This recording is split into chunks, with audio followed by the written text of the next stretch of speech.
Baby, I'm talking crazy. I need you running my space, but I need it. Space, but I need it. Hey y'all, I want to say thank you guys again for tuning in for another video, and this is going to be part 2 of autism, building autism awareness in the autism community and all over. I want to say thank you to our subscribers. We hit 105, even if it's just one. We're moving on up. On today's video, we're going to do part 2 of autism. This part 2 is basically going to be talking about after you got that early, after you got the, you went to early intervention and they gave you the paperwork and you saw where your kid was lacking and what areas that you thought you saw growth. And then after you got that diagnosis of autism. So, what I want to come to you guys today I want to share my experience, and I'm also going to have a part of my husband's experience as well. My husband's going to be joining me on this video. Usually he's working. Today he was off, so I figured if baby is sleeping, I'll have him record his part as well. So he has done that. So we're going to, you will see him also in the video a little bit later as well. So today we're going to go with the first part of this video. It's basically when you get that paperwork that shows all his delays and where he needs. Usually when you go into this evaluation, every state is different when they do the evaluation. From what I found out, one lady told me that they did evaluation at her house to make the child feel more comfortable. I'll link her name down below. She's actually a YouTuber as well, small YouTuber as well. And then for us, we had to go ahead and take him there twice. The second time we took him there, it was about an hour and 30 minutes. I would say it was rough because it was an unfamiliar environment. He did not want to be a part. He did not really want to play with anything. He wanted to throw anything. He was very upset because it was close to nap time. So he was over it.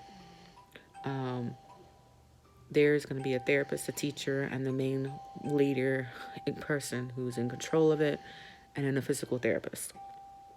We was lucky. We went through the paperwork. You know, we both had our doubts. We both knew something was wrong.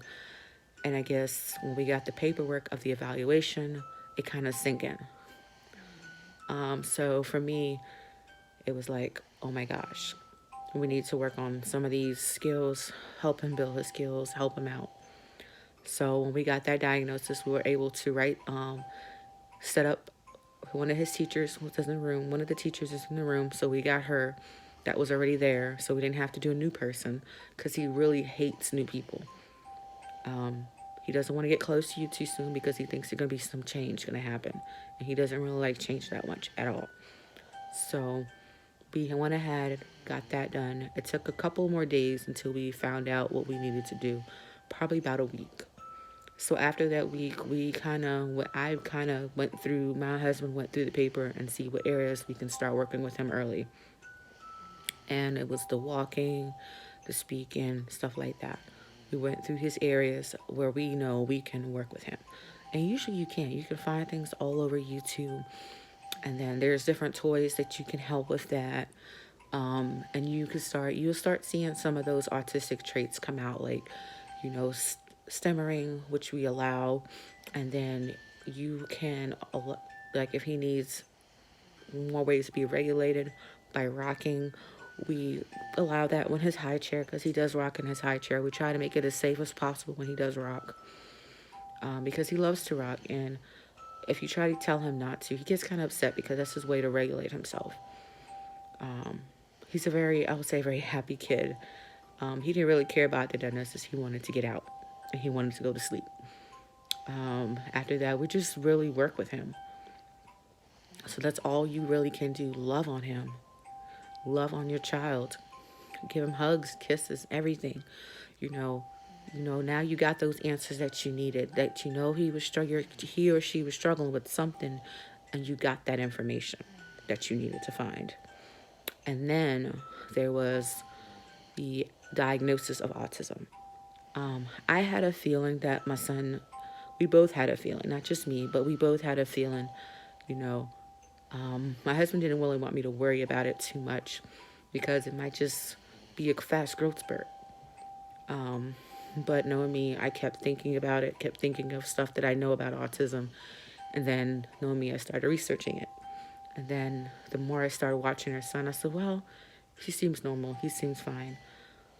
We didn't notice anything probably about 16 months or 18 months. And we started telling the doctor. And then we filled out the paperwork for the doctor. And she said, well, he's fine because he's in a high percentile for his growth and his weight. So he looks normal height and wise. That's why I said autistic doesn't matter about what you look like because it doesn't show. You know, you can't see that somebody has autism. You can't tell. Like you hear stories and you hear people saying the horrible things to them. Oh, your child is autistic because you homeschool, or your child is autistic because of this and that. What? No, not at all. Not at all. Nobody knows where autism comes from, to be honest. Nobody knows. So for that, and then our doctor gave us a referral for the autism center so we can go to a developmental autism specialist. We went with her, and she was pretty awesome, I would say. My son liked her until she brought out the telescope and stuff like that, and was downhill because he does not like doctors at all. But other than that, he actually likes her. He's fine. You know, she's pretty awesome at what she does. She helped us, guide us, and figure out what other things that we needed, and she let us know right away. You know, they usually say that can take hours and hours, you know, but that didn't take that long. It took probably about 30 minutes, and she was able to tell, yes, he has autism.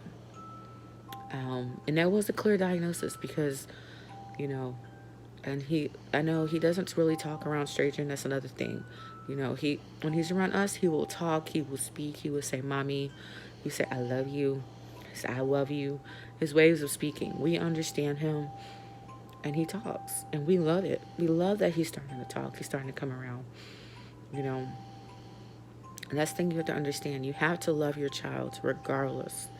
It's not their fault that they're autistic. Even if your child can't express how they feel, you have to pay attention. You have to really, really pay attention to your child to really get and understand how your child is feeling. For us, we're going through the notion. What I'm going to go ahead and do is insert a clip of my husband talking about how he felt about the whole situation, about diagnosis, how he felt about everything. I'm going to insert that clip. So, what was my reaction the day that I possibly found out that he might have these characteristics, or that he might face this, or better yet, that his whole life he'll be battling something? Well, I mean, I have my suspicions, but my life has been such a unique story that sometimes it's hard to double back and get some information you need. That's no excuse, but I mean, it doesn't matter. I'm gonna love him the same way or not. That doesn't make a difference to me. I could just say that it deep down definitely did leave an impression on me.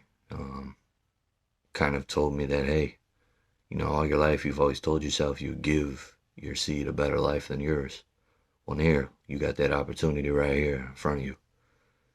And, you know, I'm not going to back down from that and back down nothing in my life. So, you know, me and my wife, we love our son to the moon and back. And, I mean, sometimes it gets rough and it's a long road. And, but you got to be ready for the bumps and the bruises along the way. If you're not, you're going to get ate up and spit out. But, you know, we're not going to be that one. We're not going to be that type. We're going to keep going. We're going to give him everything we got. And that's that. You know, sometimes it's hard to understand, you know, he's wanting to say something to you, you know, any way you can tell he is. He gets irritable, he gets irritated. You just got to be there, put your hands around him, you know, encourage him and let him know that, hey, every step of the way, you're right there with him. you know. I couldn't have a better wife to be there next to me while we go through this and we face this as a family as a whole.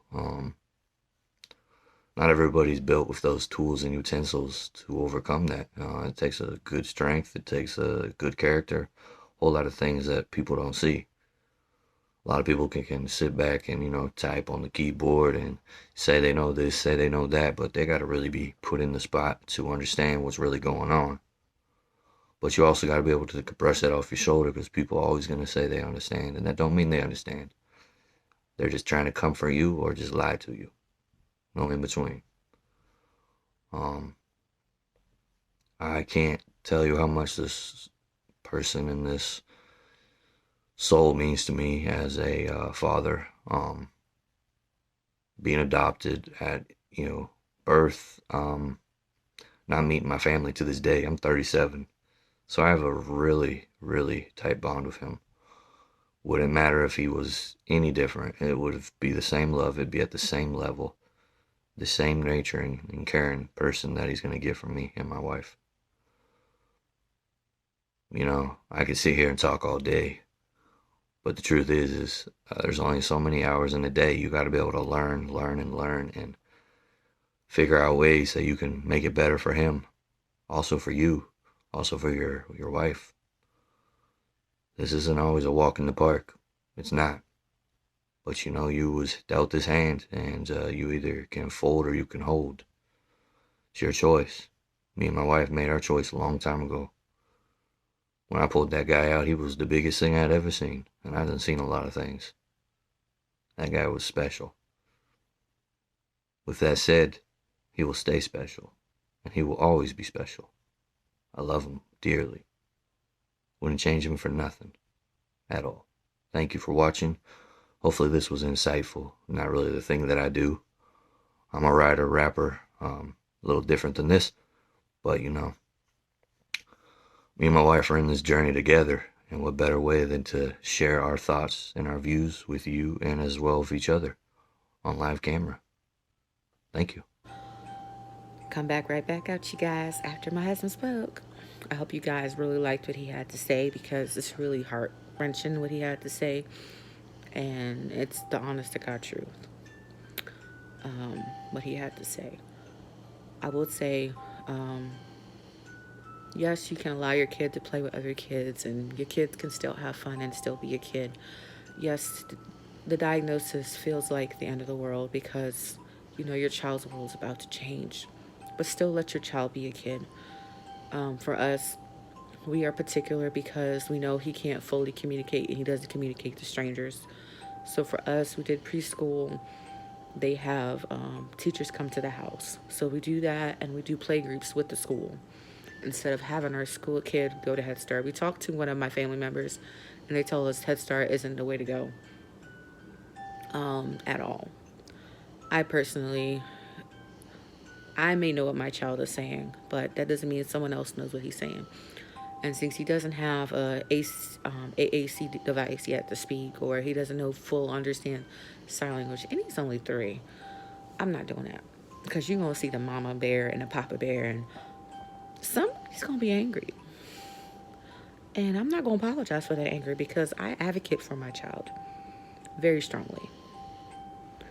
I'm respectable about it, but I will stand up for my child no matter what. And that's what's important when you have a child that is autistic. You have to stand up for him.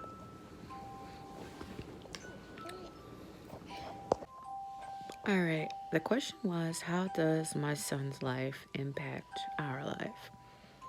Basically, he impacts our lives because he knows he has a set schedule already in his mind that he has to go to bed or he has to go to sleep. So we have to work our schedule mostly I have to work on my schedule around his schedule when it comes to schoolwork. I have to do my schoolwork at night, certain things, because he's so used to mommy being around. I kind of have to take him everywhere. Like if dad's home, we go out, he has to come with me or mommy can't come, so to speak, or I have to kind of beg him for mommy to go, It's just he wants to be under mommy all the time. Not saying my husband doesn't have a set schedule or anything like that. He has a schedule for work, and work is not really understanding of, he has an autistic kid and he has to be at home a certain time. So that we're still working at the kinks, and for that, we're hoping that my business will do well enough where we don't have to worry about my husband's job as much, because they're not really working with us when you have a child of special needs, and knowing that you have to be home at a certain time because your kid is used to you being home at a certain time, and if you change that, that will affect them drastically. But that's pretty much it. Just loving on him unconditionally, learning, listening to him, trying to listen to him, even though you don't think he or she is saying anything. Just pay attention to what he is saying. Like my husband said in his snippet, there is a lot of bumps and bruises along the way. Like, you're gonna have to be there. You're gonna have to be his voice of reason and be his voice. You know, you got to be his stronghold. Like, you're gonna have to be that person he can rely on. He or she can rely on. It's nothing you did. It's not your fault. It's not your child's fault. Your kid didn't do nothing wrong to get diagnosed with autism. You know, your kid shouldn't have to be sorry because they don't know how to communicate to you. They shouldn't have to feel like, whoa, me. Because when you make your child feel like they're burdened and they don't feel safe, they won't communicate as much to you. And you don't want your child to feel like a burden, because it's not fair to them at all. You know, you don't want to feel like your child messed up everything and they can't do nothing right. And, like, who are you to think that way? Because they're just a child, regardless of their age. They're just a child. They just want your love, your affection, your attention. Give it to them, even if it's just playing the way they want to play. Like, my son has a bizarre way of playing with a slide we have for indoors. He, instead of sliding it regular, he likes to slide it upside down, and he likes to use it as a rocker, kind of. And he kind of likes to sit on it, the slide part, and have the steps up. Yes, we know it's not safe, but we want to play the way he wants to play. Let him lead the way he wants to play, because you have to let your child lead you when they play. So it does take a lot along the way, because it just building together as a family, as a unit, because you are one. Me and my husband, we work together with him, and it's just what it is. We make sure he has what he needs and he's loved unconditionally. He knows he got his mama bear. He knows he got his papa bear. He knows we have his back. That's one thing he knows. When I say I love you, sometimes he said, I know. So he knows. And it's so cute when he says it to you. Because sometimes he'll roll his eyes and he said, I know. He loves to hear it. He loves to hear that we love him. He loves his kisses. He loves his hugs. Despite what people say about autistic kids, they don't want to be touched. That's just BS. Because they do want to be loved. They want to feel included. They want to feel a part. Help your child feel loved and help your child feel included. And that's it. Thanks again.